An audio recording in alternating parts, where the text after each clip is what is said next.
Bismillahirrahmanirrahim. Melanjutkan ngaji kita dari kitab At-Targhib wa Tarhib halaman 14. Kitabus Sholati, kitab atau bab yang membahas masalah sholat, halaman 14. At-targhibu fis sholati wat tarhibu min tarkiha.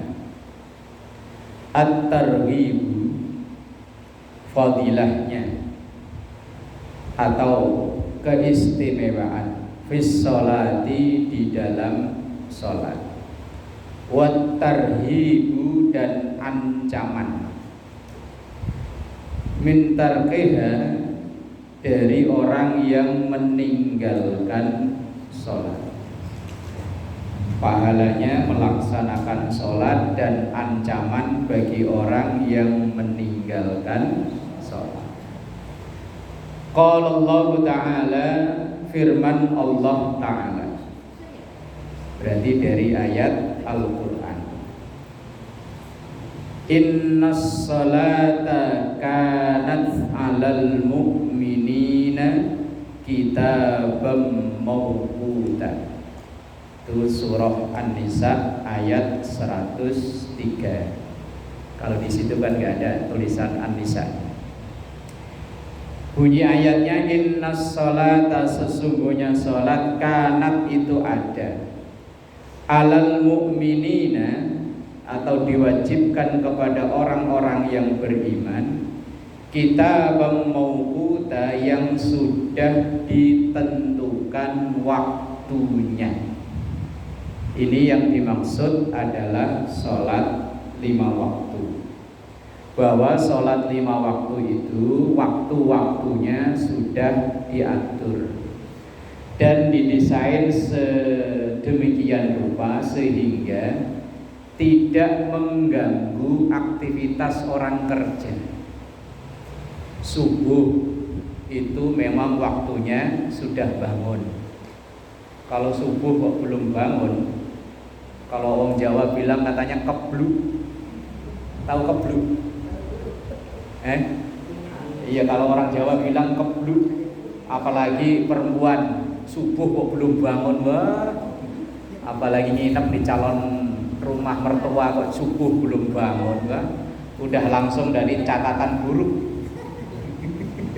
Lah iya, nginep di rumah calon mertua lah kok malah subuh belum bangun, wah wis catatan buruk. Dan orang yang sudah membiasakan sebelum subuh bangun, insya Allah kesehatan terjaga. Bapaknya mertua saya itu meninggal mungkin di usia 100 lebih. Itu punya kebiasaan asal sebelum subuh itu mandi. Enggak pernah penyakitan aneh-aneh ya enggak. Penyakit hanya meriang langsung meninggal enggak ada. Di usianya udah sepuh itu ke sawah ya masih kuat. Kadang cucu-cucunya udah dempulnya udah kemertek ini masih kuat. Yaitu resepnya mandi sebelum subuh. Iya, padahal di daerah mertua itu daerah dingin, daerah Semarang tapi naik ke atas. Wong kita kalau pagi-pagi ngomong ada keluar asapnya. Muat ke atas terus. Ini kalau megang air ini nyelam kusut. Saya kalau wudhu subuh aja langsung bawa anduk sama jaket. Lah ini mandi. Itu sehat diawali dari sebelum subuh. Dan saya pernah ada ketemu security, bukan security lah, apa namanya, hansip. Kalau siang dia kerjanya narik sampah, kalau malam hansip. Lah saya tanya, bang ini tidurnya jam berapa? Ya tidur saya sebentar doang. Lah saya tanya, di usia segini malam kerja jadi hansip, siang kerja narik sampah. Loh kok saya lihat belum mendengar kabar sampean sakit, resepnya apa? Apa minum jamu ini, apa berobat ini? Enggak. Pokoknya saya bangun, pokoknya sekitar setengah jam sebelum subuh mandi. Wis pokoknya perlu nggak ada perlu, pokoknya kalau sebelum subuh mandi. Nah itu yang bikin sehat. Mandi, habis mandi kan seger lah, terus jalani sholat, hitung-hitung olahraga, mulai dari takbir udah gerak-gerak sampai rukuk, sujud, semuanya sehat insya Allah. Kemudian waktu zuhur itu waktunya jam istirahat kerja. Maka di situ kita mauquta, waktunya udah ditentukan. Semua waktu sholat itu aslinya nggak mengganggu aktivitas orang. Asar waktunya udah siap-siap untuk udahan kerja. Maghrib udah pulang, isya udah nyantai-nyantai di rumah. Cuma kadang kita itu nyari kesibukan yang sampai akhirnya melewatkan waktu sholat. Lah amal yang terbaik, dalam satu hadis Rasulullah pernah ditanya, ayyul a'mali afdalu atau ahabbu indallah. Rasulullah menjawab, as-salatu ala waktiha. Amal yang terbaik itu salah satunya, kan amalan yang baik itu banyak. Di antaranya adalah sholat tepat pada waktunya, enggak diundur-undur. Kayak kita kalau diajak datang ngambil duit gitu loh, langsung semangat. Iya Bu ya. Umpama tadi ketua majelis taklim ngumumin, ibu-ibu besok jam 11 mohon hadir ke kantor kelurahan. Semua anggota majelis taklim dapat bantuan 500.000. Undangannya jam 11. Kira-kira ibu datang jam berapa?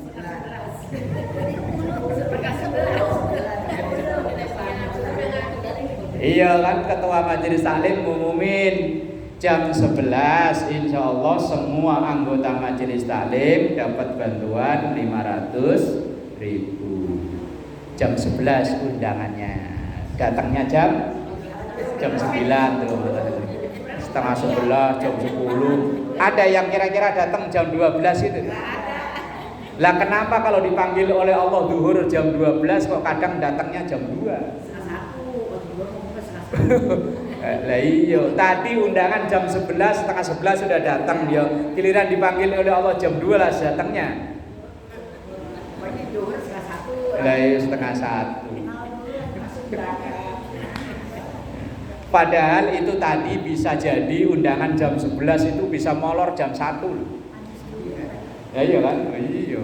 Dan sementara diundang sama Allah, dipanggil oleh Allah kok molor. Giliran kita minta pengennya cepet.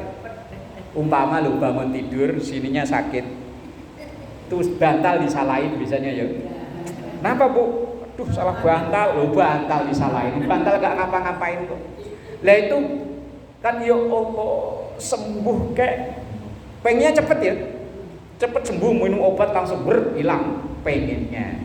Giliran disuruh lama, giliran minta cepet.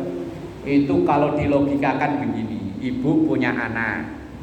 Anak itu kalau disuruh molor melulu, suruh ke warung entar, disuruh ke rumah saudara entar. Lagi kira-kira giliran dia minta, kita ngasih cepet apa ya entar juga? Kita lu punya anak, Neng, sana Neng ke warung beliin kecap, entar sih mak tanggung. Terus lain lagi, Neng ke rumah Mpok Neng, katanya mau ada bagi beras Neng, entar sih mak. Kalau disuruh entar mulu. Giliran dia kuotanya habis, mak kuota habis bagi dong. Kita ngasih cepet apa entar juga?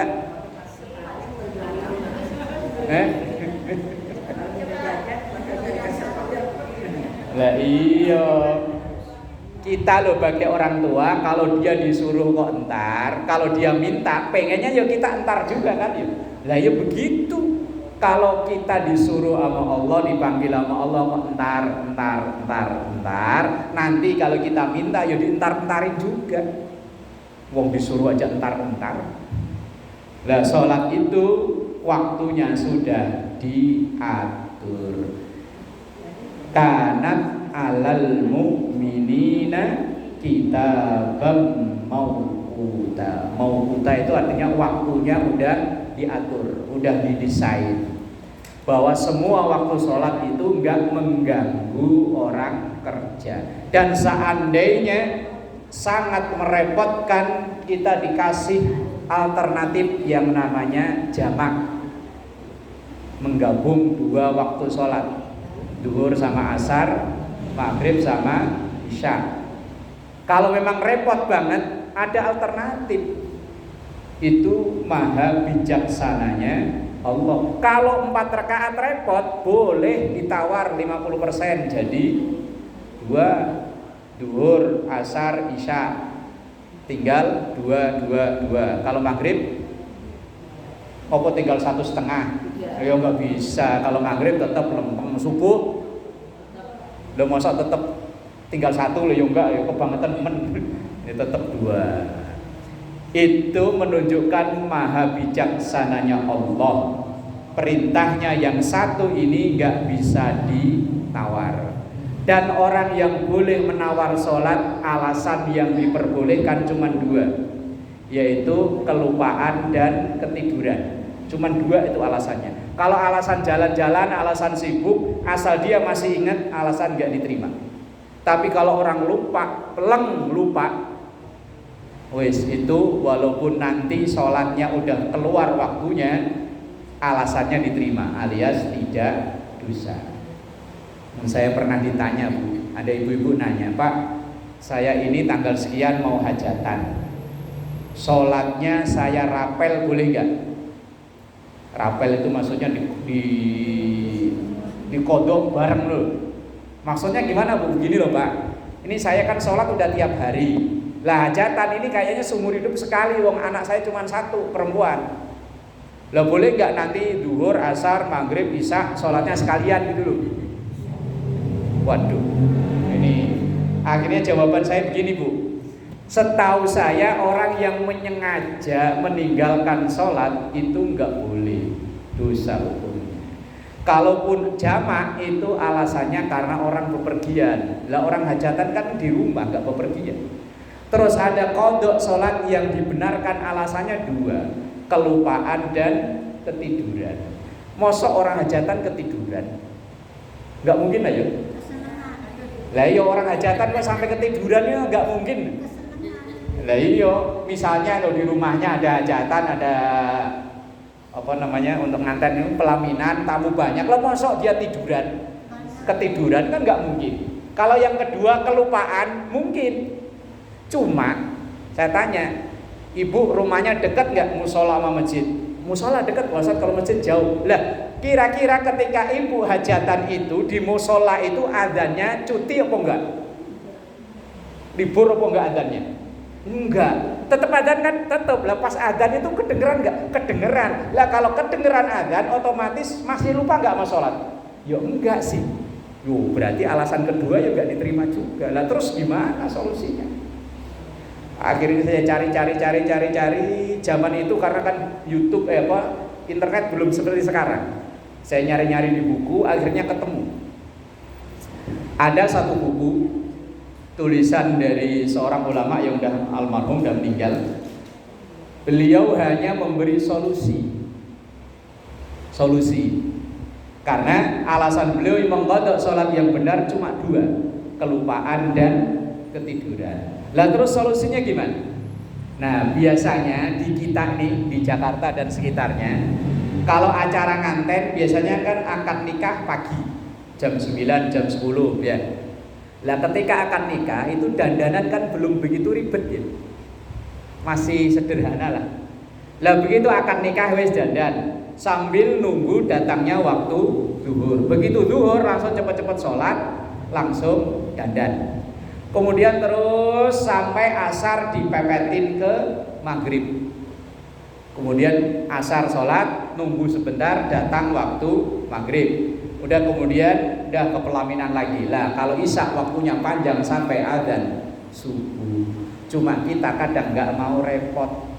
Alah, sholat ini masih sholat lagi. Lah itu yang bahaya. Apalagi kalau perempuan dandanannya kan repot ya. Lah kalau laki mah gampang. Tinggal paling kalau Jawa pakai keris sama blangkon beres. Lah kalau perempuan pakai lidi dijajar di sini ya. Apa namanya? Iya, apalagi kalau yang adat Bugis baju ya. Wah, ribet. Lah biasanya loh, selama ini ibu-ibu kalau pas lagi mantu, lagi hajatan, sholatnya gimana? Selama ini loh yang sudah-sudah kodok. Selama ini loh ketika ibu hajatan,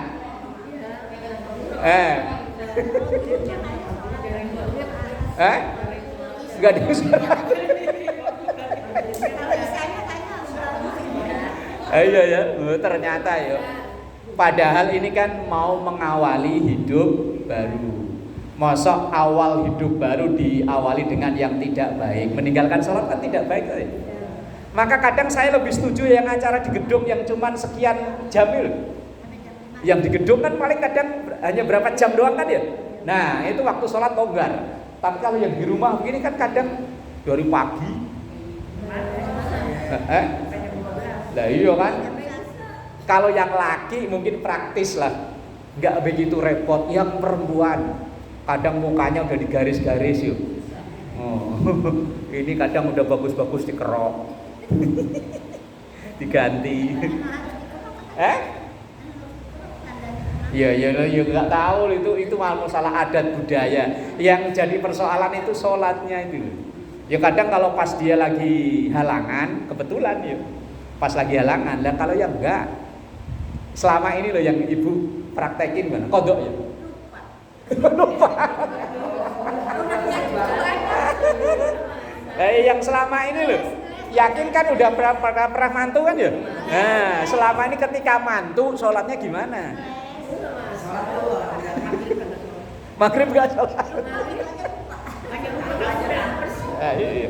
Ngaku gak ngaku, catatan Roke Patit lengkap masa.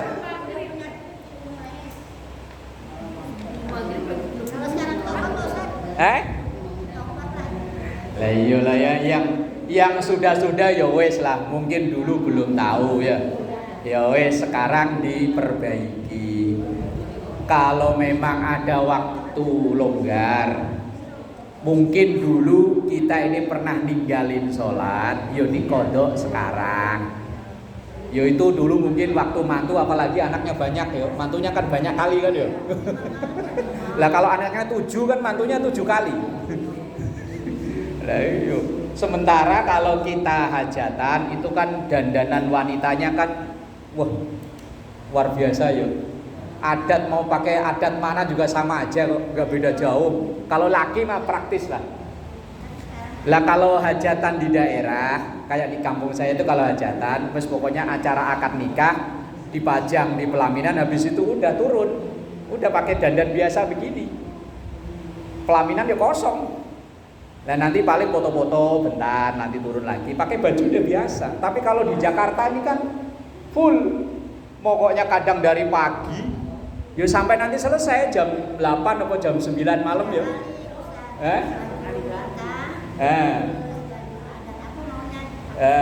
Iya.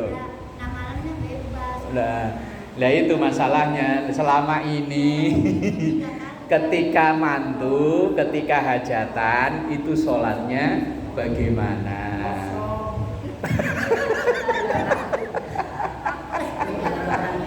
Ya wis lah, ya yang sudah ya sudah. Kalau memang itu udah terlanjur mau apa lagi lah ya. Ya wis sekarang di. Ya wis lah, ya wis tobat astagfirullahaladzim. Kalau ada waktu longgar dikodok, entah berapa kali dulu diinget. Kalau nggak inget ya wis dikira-kira gitu. Boleh kan? Lo boleh. Lah itu pemahaman mazhab lain ya. Itu pemahaman dia ya terserah. Cuman dalam mazhab kita yang diajarkan oleh ulama-ulama Syafi'iyah, sholat yang tertinggal masih wajib diqodho. Ya sesuai kemampuannya. Puasa ya sama begitu. Kalau puasa, misal mohon maaf, Dulu waktu masih muda agak bandel-bandel dikit lah, ya, bolong-bolong. Ketika puasa sunnah, entah Senin, entah Kemis, entah Yaumul Bid, entah Arafah, entah apa, niatin qadha.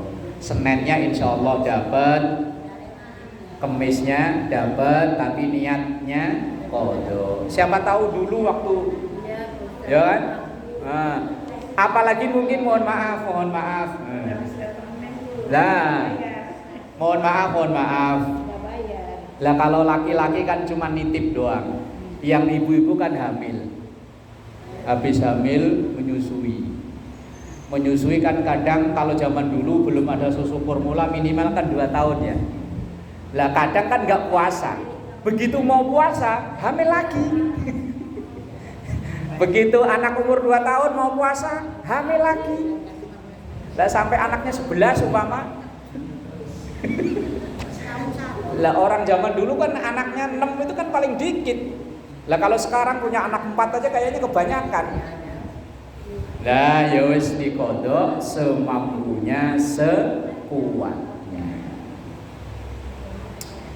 Bismillahirrahmanirrahim. Ayat yang selanjutnya, wa qala ta'ala, dan firman Allah Ta'ala, wa aqimus salata wa atuz zakata warka'u ma'ar raki'in.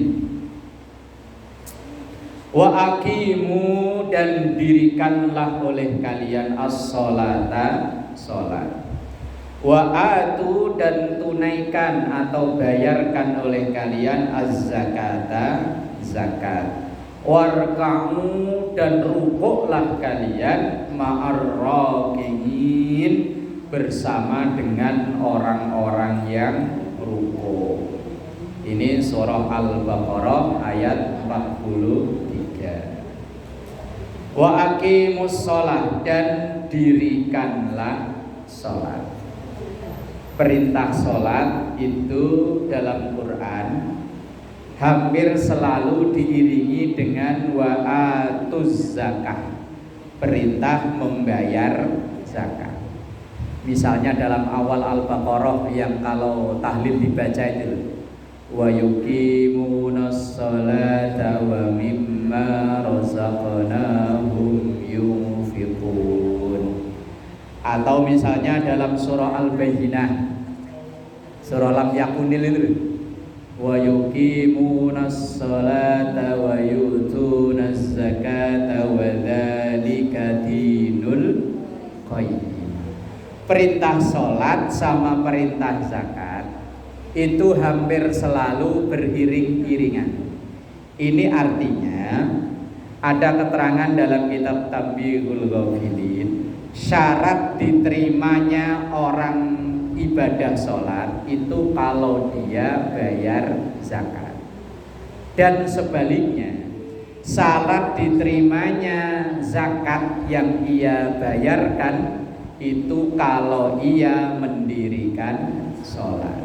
Berarti dua ibadah, sholat dan zakat, ini dua ibadah yang tak bisa dipisahkan. Wes pokoknya kalau pengen sholatnya sempurna yuk bayar zakat, kalau pengen zakatnya sempurna yuk kerjakan sholat. Dua-duanya ini gak bisa dipisah. Maka ayatnya dalam Quran selalu hampir selalu beriringan, perintah sholat dan perintah zakat. Terus perintah sholat selalu memakai lafaz aqamu atau aqimu atau yuqimuna, yang artinya tegakkan sholat. Artinya orang yang aqimunas sholat, aqimus sholat, itu orang yang sholatnya enggak sembrono, enggak yang penting sholat enggak, tapi sholatnya hati-hati. Mulai dari bersucinya. Bersuci itu yo kalau memang dia punya hadas besar yo mulai dari mandinya, kemudian wudunya, kemudian hati-hati pakaiannya, apakah ada najis atau enggak, mulai dari pakaian, badan dan tempat. Enggak yang penting sholat. Terus sholatnya juga enggak sembrono, hati-hati tumak ninah, jangan sampai kelewat. Ini karena alasannya kita udah saking apalnya, sholatnya cepetnya gak karuan, sampai tumak ninahnya lewat. Sholat 4 rakaat semenit kelar itu ayo. Apalagi yang pernah dulu ada tayangan di YouTube, sholat taraweh 20 rakaat selesai dalam waktu 7 menit. Pernah lihat? Yang sholatnya wah ini wong sholat atau latihan pencak silat. Lah ya itu wong sholat atau wong latihan pencak silat. Yang saya heran kok ya pengikutnya, jamaahnya kok ya banyak. Saya pernah iseng-iseng ngitung. Kalau 20 rakaat selesai dalam 7 menit, itu saya pernah kalkulasi, pernah hitung, itu 1 rakaatnya selesai dalam 12 detik. Lah terus saya ngecek, saya pakai stopwatch itu, saya baca Fatihah, itu selesai berapa detik? Salah. 1 rakaatnya dapatnya 19 detik. Sementara saya baca Fatihah pernah ngetes, itu udah kebut lah sekuat saya, itu 12 detik. Saya baca Fatihah dulu, Bismillahirrahmanirrahim, Alhamdulillahirabbil arrahmanirrahim, maliki yaumiddin. Itu 12 detik kelar. Lah sementara ini 1 rakaat cuma 19 detik, rukuknya, sujudnya, i'tidalnya gimana? Kalau yang masih muda-muda mending yo. Lah kalau yang udah sepuh-sepuh begini. Lah ini orang sholat atau orang latihan pencak silat. Wong kita mau ngadep ke RW, ngadep ke RT, mau minta surat keterangan itu aja ngomongnya, Pak RT minta izin, ini saya mau ada keperluan begini. Ngomongnya ditata yo. Lah ini ngadep sama Allah kok ngomongnya wah,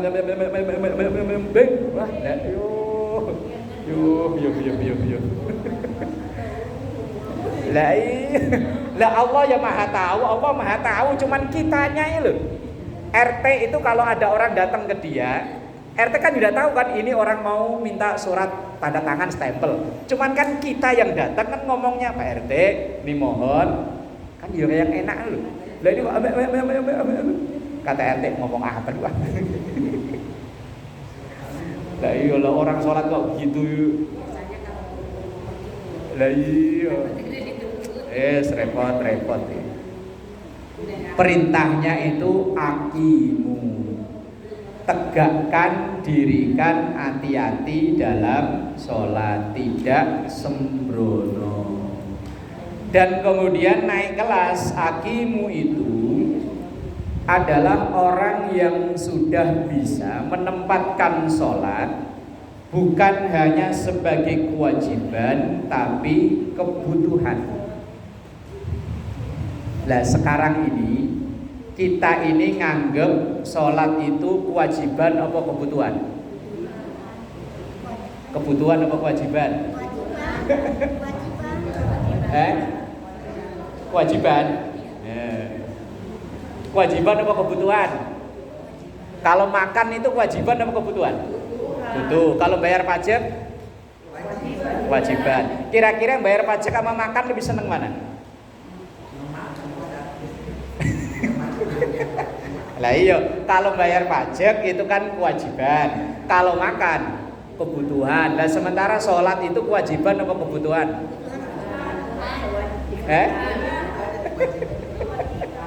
Kalau kewajiban itu seandainya kewajiban itu dihilangin kita seneng. Umpama besok diumumin semua warga kelurahan sini apa namanya? Lontar apa Koja? Kelurahan Tugu Utara, semua warga Kelurahan Tugu Utara dibebaskan bayar pajak PBB. Seneng ya? Seneng, wong kewajibannya hilang. Tapi kok besok terus ada pengumuman semua warga Kelurahan Tugu Utara nggak boleh sarapan pagi. Gimana kita? Protes ya? Iya. Kalau kebutuhan dihilangin kita protes, tapi kalau kewajiban dihilangin kita seneng. Lah sholat itu kewajiban kok kebutuhan?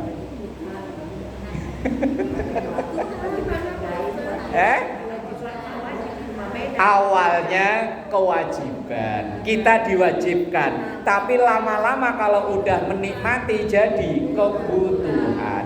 Anak kita yang kecil dulu mandi kita uber-uber loh ya, kita wajibin mandi, tapi begitu dia udah tahu nikmatnya, khasiatnya mandi, nggak perlu diuber-uber lagi, dia mandi sendiri ya. Bahkan dilarang, nggak ada air juga dia akan nyari. Begitupun kita dalam keseharian ini, dulu memang kita diuber-uber, sholat. Loh mosok kita udah segini masih digituin sih. Wah, berarti namanya sholat itu dulu kebutuhan, kewajiban, tapi sekarang udah naik kelas menjadi kebutuhan. Kebutuhan itu gampangnya begini, kalau belum kita mendapati itu, kayaknya ada yang kurang. Nah, kalau udah merasakan itu, berarti sholat itu adalah kebutuhan. Misalnya kita lagi pergi kemana gitu ya, udah jam 1 kok belum sholat duhur, kok yang lain masih sibuk, kayak kita, ini gimana sih sholat duhurnya? Nah itu berarti sama kayak udah jamnya makan tapi belum makan. Ini kemana ini makannya? Siapa nih nanti makannya di mana? Kan gitu kan? Nah kalau sholat udah bisa dirasakan itu, maka sholat itu adalah kebutuhan. Itu namanya aqimus sholat. Lah perintahnya ayat itu aqimus sholat. Wa atuz zakah, dan tunaikan zakat, warka'u, dan rukuklah ma'ar rakiin, bersama dengan orang-orang yang ruku. Alias kalau memang ada kesempatan dan waktu, ya usahakan untuk bisa berjamaah.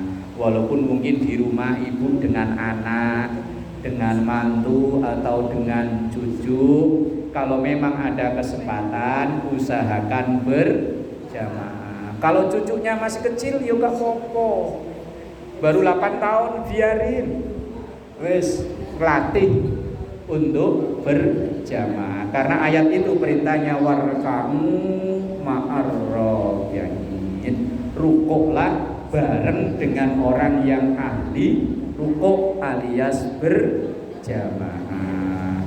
Wallahu a'lam bishawab. Sebelum ditutup, kalau ada yang